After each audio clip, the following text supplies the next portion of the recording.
ইতিহাসের পাতায় এমন কিছু চরিত্র থাকে যাদের নাম শুনলে চোখের সামনে ভেসে ওঠে এক রহস্যময় দুনিয়া। হাজার হাজার বছর আগের কথা। আরবের তপ্ত মরুভূমি আর উত্তাল সাগরের ঠিক মাঝখানে গড়ে উঠেছিল এমন এক সাম্রাজ্য যার সম্পদের কথা শুনলে আজকের আধুনিক বিশ্বও চমকে উঠবে। আর সেই সাম্রাজ্যের সিংহাসনে বসেছিলেন এমন একজন নারী যার রূপ ছিল চাঁদের আলোর মতো স্নিগ্ধ, আর বুদ্ধি ছিল তলোয়ারের চেয়েও ধারালো। লোকে বলতো তিনি নাকি পুরোপুরি মানুষ ছিলেন না, তার ধমনীতে নাকি বইত অন্য কোনো জগতের রক্ত। তার গুপ্তচররা ছড়িয়েছিল আকাশে বাতাসে, আর তার সিংহাসন পাহারায় থাকত এমন সব রক্ষী যাদের কেউ কখনো খালি চোখে দেখেনি। তিনি ছিলেন ইয়েমেনের সাবা সাম্রাজ্যের অধীশ্বরী, মহারানী বিলকিস। কিন্তু একজন নারী হয়ে কিভাবে তিনি সে যুগের নিষ্ঠুর পুরুষ রাজাদের পরাস্ত করে সিংহাসন দখল করেছিলেন? কি রহস্য লুকিয়েছিল তার সেই অভেদ্য প্রাসাদের ভেতরে? আজ আমরা প্রবেশ করব প্রাচীন ইতিহাসের সবচেয়ে রহস্যময় অধ্যায়ে। জানব রানী বিলকিসের এমন কিছু আজব কাহিনী যা শুনলে আপনার গায়ের লোম খাড়া হয়ে যাবে। গল্পের শুরুটা আজ থেকে ৩,০০০ বছরেরও বেশি সময় আগে, ইয়েমেনের সাবা নামক এক ঐশ্বর্যশালী রাজ্যে। সাবার রাজা ছিলেন সারহাবিল। তার কোনো পুত্র সন্তান ছিল না, ছিল কেবল এক অপরূপ সুন্দরী কন্যা বিলকিস। কিন্তু বিলকিসের জন্ম নিয়ে সাবার সাধারণ মানুষের মাঝে ফিসফিসানি ছিল। আরবের প্রাচীন লোককথা অনুযায়ী রাজা সারহাবিল নাকি একদিন শিকার করতে গিয়ে পথ হারিয়ে এক অজানা উপত্যকায় পৌঁছান। সেখানে তিনি উমায়রা নামক এক রহস্যময় নারীকে বিয়ে করেন। অনেকের মতে এই উমায়রা ছিলেন জিন সম্প্রদায়ের একজন রাজকন্যা, আর তারই গর্ভে জন্ম নেন বিলকিস। এই মিথ বা কিংবদন্তি বিলকিসের পুরো জীবনকে এক অদৃশ্য রহস্যের চাদরে ঢেকে রেখেছিল। ছোটবেলা থেকেই তার চোখের দৃষ্টিতে এমন এক গভীরতা ছিল যার দিকে তাকিয়ে মিথ্যে বলার সাহস স্বয়ং তার বাবারও ছিল না। রাজা সারহাবিলের মৃত্যুর পর সাবা রাজ্যে নেমে আসে ঘোর অন্ধকার, কারণ সে যুগে নারীদের সিংহাসনে বসার কোনো নিয়ম ছিল না।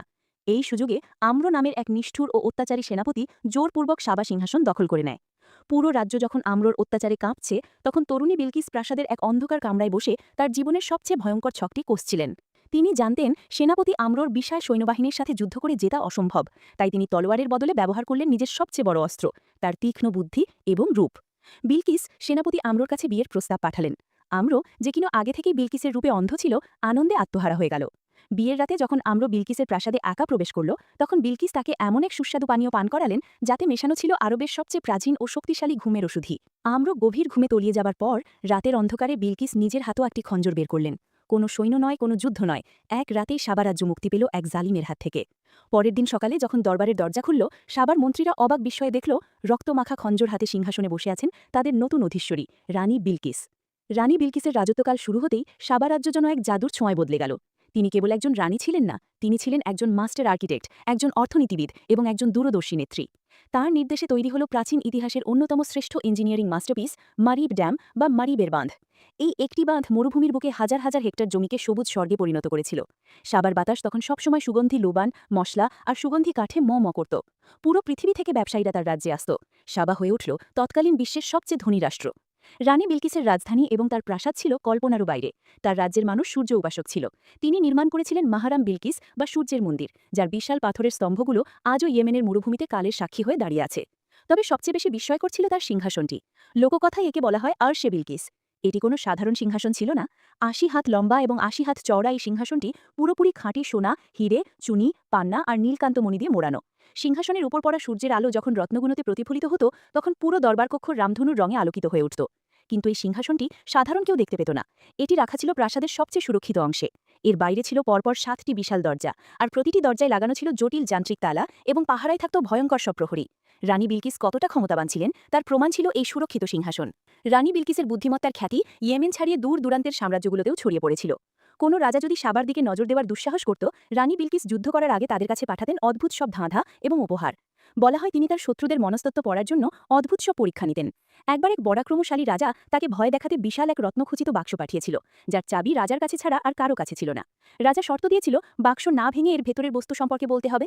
বিলকিস বাক্সটি হাতে নিয়ে তার ওজন বুঝলেন, তার ভেতরের শব্দ শুনলেন এবং না খুলেই বলে দিলেন যে এর ভেতরে রয়েছে এক বিশেষ প্রজাতির সামুদ্রিক মুক্ত, যা কেবল একটি সাগরেই পাওয়া যায়। তার এই প্রখর জ্ঞানের সামনে বড় বড় রাজারাও মাথা নত করত। তবে রানীর নিজের জীবন ঘিরে ছিল এক অদ্ভুত লোকজ রহস্য। তার অর্ধেক জিন হওয়ার গুজবটি তাকে যেমন ক্ষমতা দিয়েছিল, তেমনই তাকে করেছিল একাকী। সাবার মানুষেরা ফিসফিস করে বলতো রানীর পা নাকি সাধারণ মানুষের মতো নয়। তারা বলতো রানীর পা নাকি হরিণের পায়ের মতো এবং তার লোমে ঢাকা। এই অদ্ভুত গুজবের কারণে রানী সবসময় লম্বা রেশমি পোশাক পরতেন যা মাটি ছুঁয়ে থাকত। কেউ কোনোদিন তার পা দেখেনি, কিন্তু এই মিস্টরি রহস্য রানী কখনোই থামানোর চেষ্টা করেননি। উল্টো তিনি জানতেন মানুষ যাকে পুরোপুরি বুঝতে পারে কি তাকেই সবচেয়ে বেশি ভয় পায় এবং সম্মান করে। এই মনস্তাত্ত্বিক খেলাটি তার রাজত্ব টিকিয়ে রাখার অন্যতম বড় একটি কৌশল। রাজ্য ভালোই চলছিল, কিন্তু সব শান্তিরই একটা শেষ থাকে। সাবার এই অঢেল ধনসম্পদের খবর পৌঁছে গেল উত্তরের এক বিশাল যাযাবর সাম্রাজ্যের কাছে। তারা বিলকিসের রাজ্য দখল করার জন্য এক বিশাল ধ্বংসাত্মক সেনাবাহিনী নিয়ে সাবার দিকে ধেয়ে আসতে লাগল। সাবার মন্ত্রিপরিষদের ৩১২ জন প্রবীণ নেতা ভয়ে কেঁপে উঠলেন।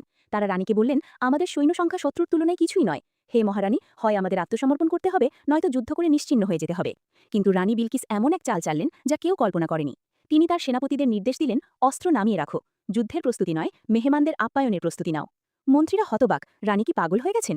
শত্রুবাহিনী যখন সাবার সীমানার পৌঁছল, তারা যুদ্ধের ময়দানের বদলে দেখতে পেল এক অদ্ভুত দৃশ্য। বিস্তীর্ণ প্রান্তর জুড়ে সাজানো রয়েছে অসংখ্য তাঁবু, আর সেখানে রাখা আছে হাজার হাজার পিপা ভর্তি সবচেয়ে দামি মদ, সুস্বাদু খাবার আর রাশি রাশি স্বর্ণমুদ্রা। আশেপাশে সাবার কোনো সৈন্য নেই। দীর্ঘ মরুভূমি পাড়ি দিয়ে ক্লান্ত আর তৃষ্ণার্ত শক্রবাহিনী মনে করল সাবার রানী ভয়ে আগেই পালিয়ে গেছেন এবং এগুলো তাঁদের জন্য ফেলে গেছেন।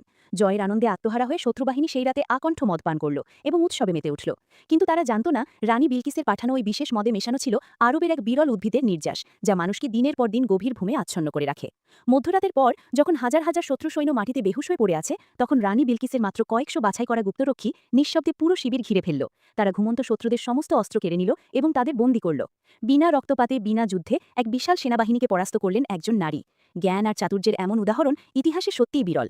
রানী বিলকিস বন্দীদের হত্যা করেননি, তিনি তাদের ক্ষমা করে দিয়ে তার রাজ্যের উন্নয়নে মারিব ড্যামের নির্মাণ কাজে লাগিয়েছিলেন। তিনি প্রমাণ করেছিলেন একজন সত্যিকারের নেতার শক্তি তার পেশিতে নয়, বরং তার মগজে থাকে। সে যুগে যখন নারীদের কেবল দাসী বা ভোগের বস্তু হিসেবে দেখা হতো, তখন রানী বিলকিস একাই পুরো পৃথিবীকে দেখিয়েছিলেন যে প্রজ্ঞা, ধৈর্য আর বুদ্ধিমত্তা দিয়ে একটা সাম্রাজ্যকে কিভাবে স্বর্ণযুগে নিয়ে যাওয়া যায়। আজ সাবা সাম্রাজ্য নেই। কালের বিবর্তনে ভয়ঙ্কর এক বন্যায় সেই বিখ্যাত মারিব ড্যাম একদিন ভেঙে গিয়েছিল। সাবার জাদুকরী ঐশ্বর্য আজ হাজার হাজার টন বালির নিচে চাপা পড়ে আছে। হারিয়ে গেছে সেই সূর্য মন্দির, হারিয়ে গেছে সেই 7 দরজার ভেতরের জাদুকরী সিংহাসন। কিন্তু ইয়েমেনের মরুভূমির শুষ্ক বাতাসে কান পাতলে আজও যেন এক রানীর চুরির রিনিছিনি শব্দ শোনা যায়। আজও ইতিহাসবিদেরা তার খোঁজে মাটি খুঁড়ে চলেছেন। রানী বিলকিস কেবল একজন শাসক ছিলেন না, তিনি ছিলেন নারী শক্তির এক অমর কিংবদন্তি, যার রূপ ছিল গল্পের মতো আর জীবন ছিল এক রোমাঞ্চকর উপন্যাসের মতো। ক্ষমতা আসে আর যায়, প্রাসাদ তৈরি হয় আর ধ্বংস হয়, কিন্তু রানী বিলকিসের মতো চরিত্ররা কখনোই মরে না। তারা বেঁচে থাকে শতাব্দীর পর শতাব্দী ধরে, মানুষের মুখে মুখে রহস্যময় লোককথায়। রানী বিলকিসের এই অসাধারণ গল্পটি আপনার কেমন লাগলো? তার বুদ্ধিমত্তার কোন দিকটি আপনাকে সবচেয়ে বেশি অবাক করেছে? কমেন্ট করে আমাদের জানান। ইতিহাসের এমন আরও অজানা ও রহস্যময় গল্প শুনতে আমাদের চ্যানেলটি সাবস্ক্রাইব করুন। দেখা হবে আগামী পর্বে নতুন কোনো রহস্য নিয়ে। ভালো থাকবেন।